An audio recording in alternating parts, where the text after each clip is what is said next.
अगर आप भिवंडी में इम्पोर्टेड प्रोडक्ट्स खरीदना चाहते हैं तो उसका एकमात्र ठिकाना है हैप्पी शॉप, जहां आपको imported chocolates, snacks, confectioneries, imported drinks, साथ ही प्रीमियम ड्राई फ्रूट्स की रेंज डिस्काउंटेड रेट्स पर मिलेंगे।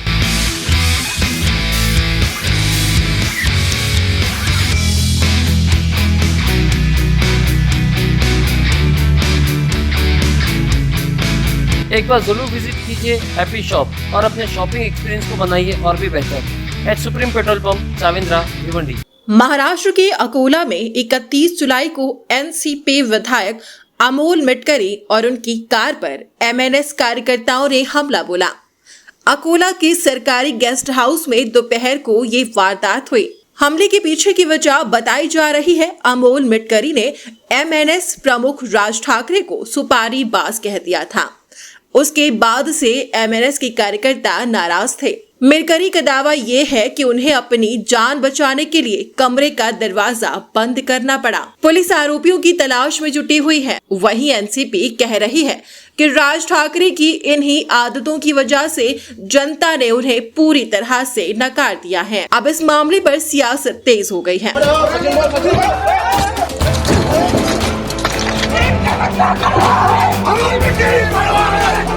क्रोध से उबल रहे ये राज ठाकरे की पार्टी के कार्यकर्ता हैं। कोई गमले से गाड़ी का शीशा चकनाचूर कर रहे हैं तो कोई गाड़ी का डंडा मार रहा है। ये गाड़ी भी किसी एरे गैरे की नहीं है, बल्कि ये गाड़ी अकोला के एनसीपी के विधायक अमोल मिटकरी की है। इतना ही नहीं, विधायक दफ्तर के बाहर प्रदर्शन आपने देख लिया। अब अंदर देख लीजिए, ये कार्यकर्ता विधायक को पीटने आए हैं। वो तो अच्छा था कि दरवाजा बंद कर लिया गया, वरना पता नहीं क्या हो जाता। उनकी औकात ही नहीं मेरे पे हमला करने की। मैं गाड़ी में बैठा नहीं था, तब जाके उन्होंने हल्ला किया।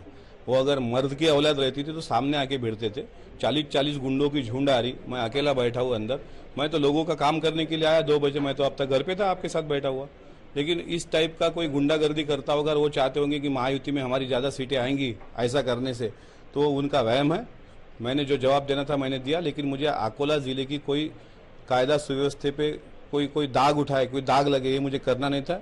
मैंने अकोला जिला के एसपी बच्चन सिंह साहब से फ़ोन पे बात की। अभी सिविल लाइन पुलिस स्टेशन में जाके उन पे एफआईआर करवा रहा हूँ। जिस वक्त ये हंगामा हुआ उस वक्त यहाँ पुलिस की मौजूदगी भी थी, मगर एमएनएस कार्यकर्ता इतने गुस्से में थे कि पुलिस भी कुछ ना कर सकी। अब एनसीपी मांग कर रही है कि कार्यकर्ताओं के साथ राज ठाकरे पर भी कार्रवाई होनी चाहिए। देखिए, हम इसका पूरी तरह से निषेध करते हैं और हम मांग करते हैं कि उन जो कार्यकर्ताओं ने हमला किया है उनके ऊपर कार्रवाई की जाए, पुलिस कार्रवाई होनी चाहिए।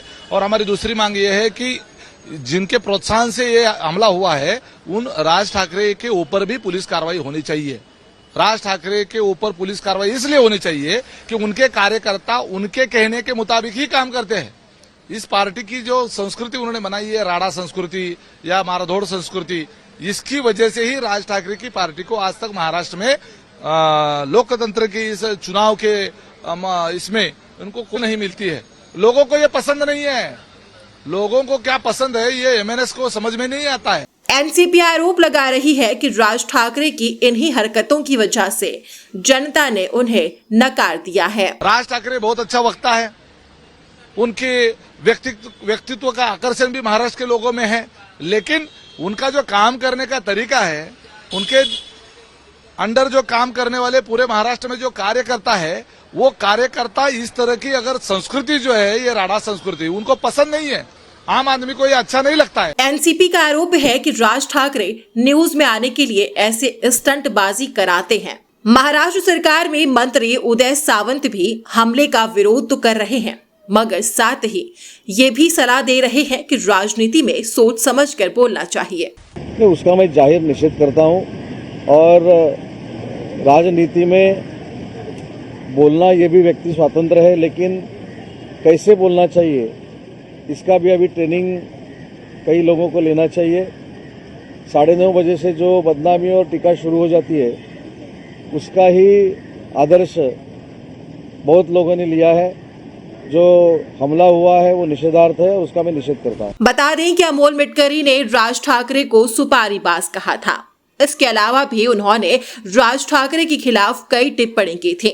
उन्हीं में से एक टिप्पणी ये थी कि जिसमें उन्होंने राज ठाकरे को असफल आदमी बताया था। युति में आने के बाद इस तरीके से वो उनका जो आरोप उन्होंने अजीत दादा पे किया, उसका मतलब साफ है वो खुद एक अनसक्सेस पर्सन है और वो चाहते हैं कि मैं राजनीति में जिंदा रहूं, लेकिन महाराष्ट्र के युवा उनको कुछ पहले जैसे नहीं। मिटकरी ने मुकदमा दर्ज करा दिया है, लेकिन जिस तरह से उन पर यह हमला हुआ है उससे महाराष्ट्र की सियासत में हलचल मचना तय है।